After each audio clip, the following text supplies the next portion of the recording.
Fagulhas da Paraxá, com Marie Batiá. Em Gênesis capítulo 17, já no verso 1, nós ouvimos Yod-Hê-Vav-Hê dizer a Abraão, quando este era da idade de 99 anos, o seguinte: Eu sou o Deus Todo-Poderoso, anda adiante de mim e sê perfeito. Em hebraico é Ani El Shaddai, Hitchaleh Lefanei Vieit Hamim. Aqui queremos mergulhar no significado que tem o Eterno ter se apresentado a Abraão como El Shaddai, lembrando, em contraste, de como o Eterno se apresenta a Moisés e o que ele declara em Êxodo 6:3, quando diz: E eu apareci a Abraão, a Isaque e a Jacó, pelo nome de Deus Todo-Poderoso.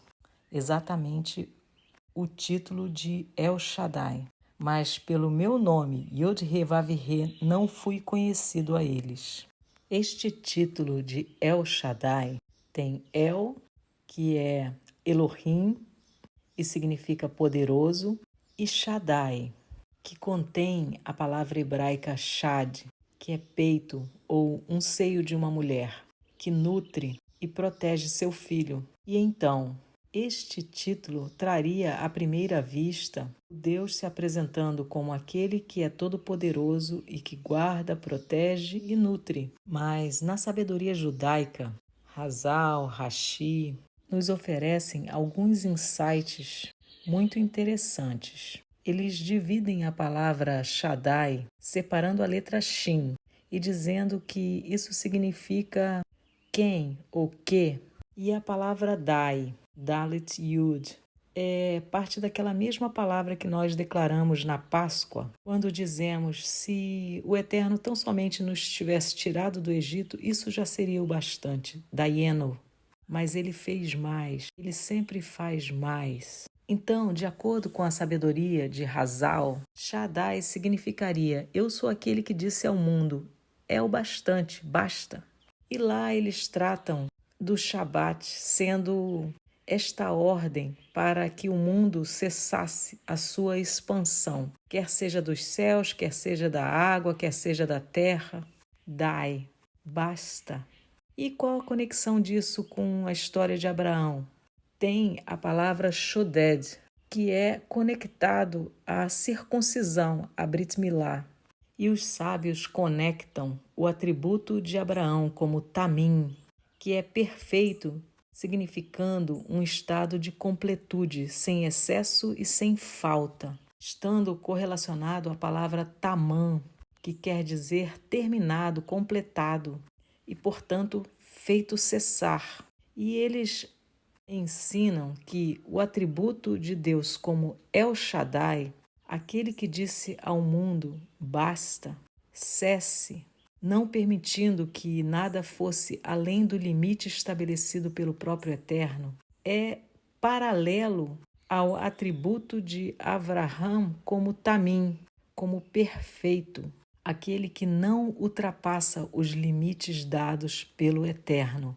E a gente deve lembrar que Abraão vem em seguida a história da Torre de Babel, quando Nimrod constrói uma torre buscando construir um nome para si mesmo. E por ter desejado ultrapassar o limite que o Eterno estabeleceu, o Eterno espalha a humanidade pelo mundo, dividindo-a em 70 nações.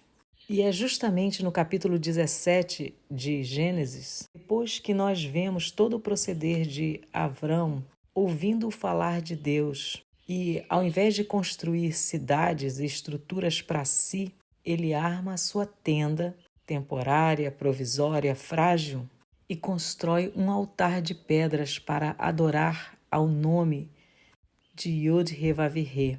Tendo feito isso repetidamente, nós então chegamos ao capítulo 17, quando uma das promessas que El Shaddai dá a Abraão é no verso 5. O teu nome não se chamará mais Abrão, mas o teu nome será Abraão, pois pai de muitas nações eu te fiz. A letra Re, acrescida ao nome de Abrão, é a quinta letra, que é pronunciada como um fôlego, e consta 2 vezes no tetragrama sagrado. O Eterno compartilha com Abraão, ao mudar o seu nome, a essência do seu fôlego, e isto faz com Sarai também.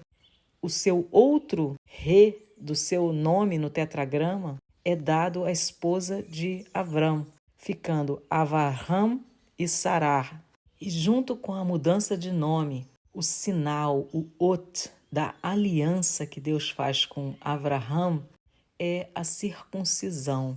E os sábios apontam ainda que há uma diferença entre ralar, que significa caminhar, mas um caminhar físico, um movimento físico, e a expressão hithaler, que é a expressão que o Eterno diz a Abraão. E a diferença é que hithaler, ao contrário, não é um mero caminhar físico, mas sim um deslocamento em direção a um alvo, a um objetivo.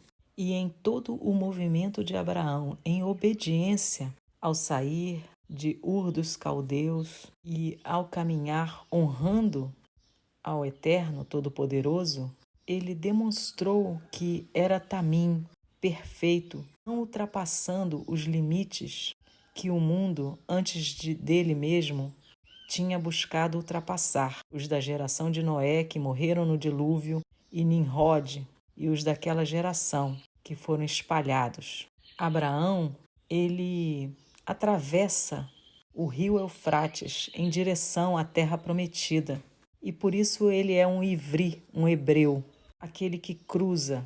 Mas mais do que isso, é alguém que se coloca do outro lado, não com a maioria desobediente, mas do lado de Deus, que em regra é o lado minoritário. No caso de Abraão, ele era único na sua geração idólatra, pois os sábios reconhecem nele o primeiro monoteísta da história, após praticamente o mundo todo ter se afastado de Deus. Em Abraão, nós vemos que uma vida sem Deus é uma vida que não é suficiente, não é Dai. Lembra que eu falei Shaddai? Dai é suficiente, bastante, que não vai além dos limites. Então, nós vemos na vida de Abraão esta marca. Deus disse que daria a terra prometida aos descendentes, a semente de Abraão. Então, o que ele faz? Ele não constrói cidades, não cerca a terra, não coloca o nome dele lá. Ele faz altares de adoração e ali ele invoca o nome Yod-Heh-Vav-Heh. Ele respeita a palavra e o limite dado por Yod-Heh-Vav-Heh. Ele não busca nada para ele mesmo. E esta é a característica de alguém tamim. Seria um estado de completude sem excesso ou falta.